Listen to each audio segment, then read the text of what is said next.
Hi hello नमस्कार welcome to geography. मेरा नाम सिद्धार्थ है और हम सब लोग जुड़े हैं यहाँ फिजिकल ज्योग्राफी को पढ़ने के क्रम में। आज हम लोग टॉपिक उठाएंगे ज्वालामुखी क्रिया। इससे पहले कि मैं इस टॉपिक को पढ़ाना स्टार्ट करूँ, थोड़ा सा इसका इंट्रोडक्शन मैं आपको दे देता हूँ।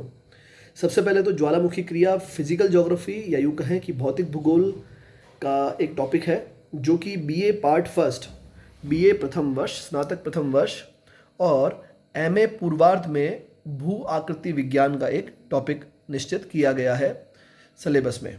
साथ ही नेट की परीक्षा के अंदर, बीएड की परीक्षा में, ग्रेड फर्स्ट की परीक्षा में, रीट की परीक्षा में और अन्य कई सारी प्रतियोगिता परीक्षाओं में ज्वालामुखी क्रियाओं से संबंधित कई सारे टॉपिक्स बनते हैं जिनसे आपको कई सारे प्रश्न प्रतियोगिता परीक्षाओं में मिल जाएंगे।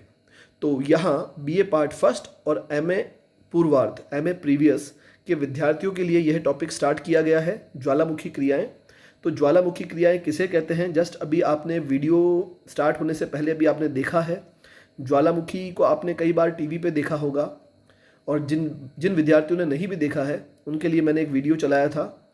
आपने देखा होगा कि किस तरह से धरती के अंदर से, नीचे से, धरातल के नीचे से किस प्रकार से ज्वालामुखी क्रियाएं और लावा का उद्गार धरातल के ऊपर सतह पर होता है और उस क्रिया के माध्यम से अनेकानेक स्थल रूपों का निर्माण होता है जिसे कहते हैं जियोग्राफिकल फीचर्स। तो यहाँ हम लोग ज्वालामुखी क्रियाओं का अध्ययन करेंगे। ज्वालामुखी क्रिया किसे कहते हैं ये देखेंगे, ज्वालामुखी किसे कहते हैं ये भी देखेंगे और ज्वालामुखी क्रियाओं से निर्मित अनेक स्थलाकृतियों का जो निर्माण होता है उनके बारे में अध्ययन करेंगे।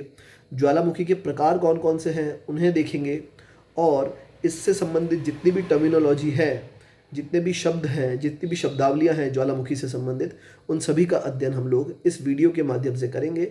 बहुत ज़्यादा लंबा वीडियो नहीं होगा, बहुत ही छोटे वीडियो के अंदर हम लोग इस पूरे अध्याय को समाप्त करने का प्रयास करेंगे। तो आप लोग बने रहिए। ज्वालामुखी क्रियाएं, सबसे पहले तो ज्वालामुखी प्रायः एक छिद्र होता है अथवा खुला भाग होता है जिससे होकर पृथ्वी का जो अत्यंत तप्त भाग में से जो गैस, तरल लावा, जल, चट्टान के टुकड़े आदि जो गर्म पदार्थ हैं वो धरातल के ऊपर प्रकट होते हैं। जैसे कि इस परिभाषा में बताया गया है कि एक ऐसा छिद्र है जहां पृथ्वी के भीतर से गर्म लावा जिसके अंदर गैस होती है, तरल पदार्थ होता है, जल होता है, चट्टान के टुकड़े होते हैं और कई सारे कण होते हैं, वो निसृत होते हैं, मतलब वो बाहर की ओर फूटते हैं या बाहर की ओर निकलते हैं। इस प्रकार के छिद्र को और उससे होने वाली इस प्रकार की क्रिया को ज्वालामुखी क्रिया कहते हैं।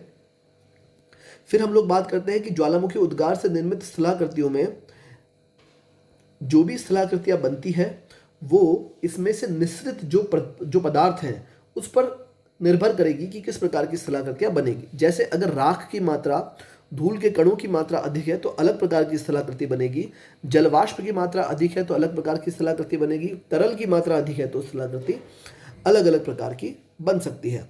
ज्वालामुखी उद्गार के फलस्वरूप निकलने वाले जो पदार्थ होते हैं उन पदार्थों में ठोस, द्रव और गैस तीनों ही प्रकार के पदार्थ होते हैं, परंतु जितने भी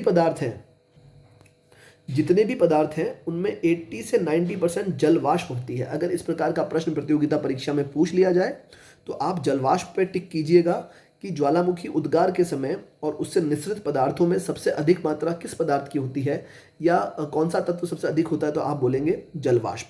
अन्य देशों में या यूँ कहें अन्य पदार्थों में आप देखेंगे तो कार्बन डाइऑक्साइड, सल्फर डाइऑक्साइड और भी अलग अलग प्रकार के तत्व इसमें या गैसेस इसमें पाई जा सकती है। CO2 की मात्रा अधिक होती है और सल्फर के जो ऑक्साइड होते हैं उनकी मात्रा अधिक होती है, ये भी आपको याद रखना है। तो कुल मिला के आप मोटा मोटी जो याद रखेंगे, जलवाष्प, CO2 और सल्फर डाइऑक्साइड, ये वो पदार्थ हैं जो ज्वालामुखी से उद्गार के समय सबसे ज़्यादा निकलते हैं। अगर हम लोग बात करें तो तरल पदार्थों में इसमें जो लावा है वो भी दो प्रकार का होता है। एक तो ज़्यादा पतला लावा होता है और थोड़ा सा कम पतला होता है। तो जिस लावा के अंदर सिलिका की मात्रा अधिक होती है वो लावा कम पतला होता है, अर्थात गाढ़ा लावा होता है, और जिसके अंदर सिलिका की मात्रा कम होती है वो अपेक्षाकृत पतला लावा होता है। जो लावा की डेंसिटी या यूँ कहें कि जो लावा पतला होगा उसे हम लोग क्षारीय लावा भी कहते हैं और जो लावा गाढ़ा होता है हम लोग उसे अम्लीय लावा भी कहते हैं।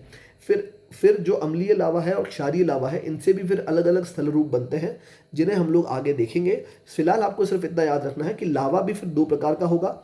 एक तो होता है पतला लावा और एक होता है गाढ़ा लावा।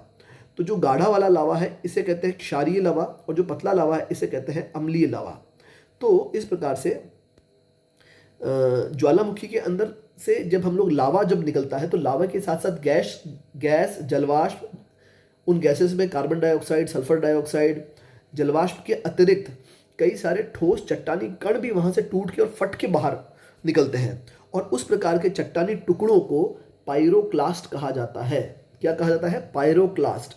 जब भी आपसे कभी प्रतियोगिता परीक्षाओं में या फिर आपकी सिलेबस की परीक्षाओं में अगर ऐसा पूछ लिया जाए कि पाइरोक्लास्ट शब्दावली का प्रयोग या जो शब्दावली है किससे संबंधित है, तो आपको याद रखना है कि ये ज्वालामुखी क्रियाओं से संबंधित है। ये वो ठोस चट्टानी कण हैं जो ज्वालामुखी क्रियाओं के समय, उद्गार के समय बाहर आते हैं। मैंने इस वीडियो के अंदर न सिर्फ थ्योरेटिकल पार्ट, अपितु उसमें बहुत सारे डायग्राम्स भी मैंने ऐड किए हैं ताकि आपको वो चीज़ें समझ आए कि ज्वालामुखी क्रिया बेसिकली होती क्या है। तो अब आप इसमें देखेंगे कि ये बेसिकली हमारा धरातल है जो मैंने रेड से किया है, और धरातल के अंदर ये एक यहाँ लिखा हुआ है मैग्मा चैम्बर। मैग्मा चैम्बर क्या होता है? एक ऐसा चैम्बर, जैसे आपने देखा है ना कॉलेज में प्रिंसिपल चैम्बर होता है, स्टाफ चैम्बर होता है, अलग अलग जगह होती है, रूम होता है, वैसे ही धरातल के अंदर एक रूम है जहाँ पर बहुत सारा मैग्मा बोले तो वो लावा जो धरातल पर बाहर निकल के आया है। कई बार आपसे पूछने वाले ये प्रश्न भी पूछ सकते हैं कि लावा में और मैग्मा में फ़र्क क्या है। तो जब वो लिक्विड, वो तरल पदार्थ पृथ्वी के अंदर है, धरातल के अंदर है, तब तो उसे हम लोग कहेंगे मैग्मा। जब वो बाहर आ जाता है तब वो लावा का रूप ले लेता है। तो ये जो मैग्मा है वो एक मैग्मा चैम्बर के अंदर पड़ा रहता है। जैसे ही इस चैम्बर से मैग्मा को बाहर निकलने के लिए कोई जगह, यहाँ से कोई जगह मिलती है और वो फट करके इस प्रकार से बाहर की ओर निकलता है। अब आप देखेंगे कि इस स्थल रूप को मैं आपको यहाँ बना के दिखाता हूँ। ये कुछ इस तरह का स्थल रूप है। इस स्थल रूप के अंदर ये वाली जो जगह आपको दिख रही है ऊपर वाली, इसे कहते हैं क्रेटर। ये यहाँ पे लिखा हुआ है क्रेटर है। क्रेटर मुख्य रूप से वो छिद्र है जहाँ से लावा बाहर निकल रहा है। फिर जिस नली के माध्यम से ये लावा बाहर निकलता है इसे कहते हैं मेन वेंट। वेंट होता है ना, ये होता है वो वेंट, इसे बोलते हैं लावा वेंट। क्लियर है? अब आप देखिएगा, ये तो है मुख्य द्वार जहाँ से लावा बाहर निकल रहा है। ये वो मुख्य द्वार है जहाँ से लावा बाहर निकलता है। एक और द्वार कह सकते हैं, द्वितीयक द्वार, जहाँ से लावा बाहर निकल सकता है, वो ये है। इसलिए इसे कहते हैं सेकेंडरी कोन, द्वितीयक शंकु। देखिए शंकु हमेशा इस प्रकार की आकृति होती है शंकु की। जब ये वाली आकृति बन रही है, ये तो कहेंगे प्राथमिक शंकु। वहीं लावा का एक प्रवाह इस तरफ हो जाए तो इधर बनता है द्वितीयक शंकु, जैसा कि इस चित्र के अंदर आपको दर्शाया गया है। द्वितीयक शंकु, ये यहाँ पर इसे हम लोग कहेंगे द्वितीयक शंकु।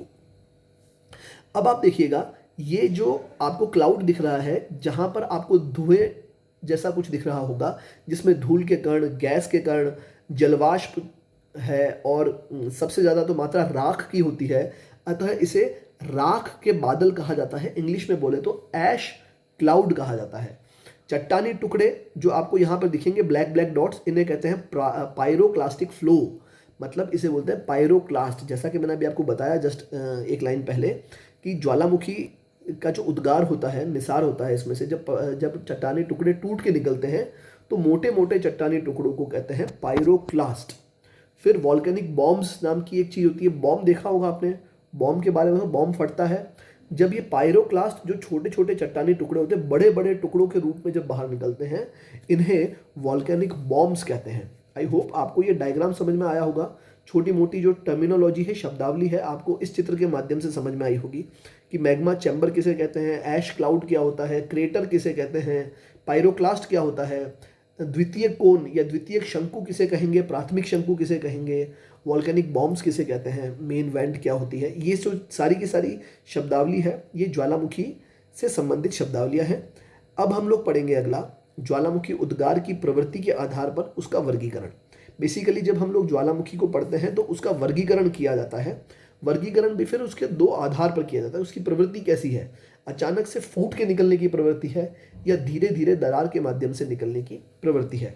तो इसी आधार पर विश्व के सभी ज्वालामुखियों को दो भागों में विभाजित किया जाता है। तो मैं इस वीडियो को बहुत लंबा नहीं बना करके मैं चाहता हूँ कि मैं शॉर्ट में बनाऊँ। तो जो ज्वालामुखी से संबंधित अन्य चीज़ें हैं वो मैं अन्य वीडियो में डालूंगा। तो इस पहले वीडियो में ज्वालामुखी से संबंधित एक सामान्य परिचय रहा। अगले वीडियो में ज्वालामुखी के टॉपिक को इसी माध्यम से शॉर्ट रूप में हम लोग पूरा करेंगे। आप लोग बने रहिएगा। मिलते हैं नेक्स्ट वीडियो में।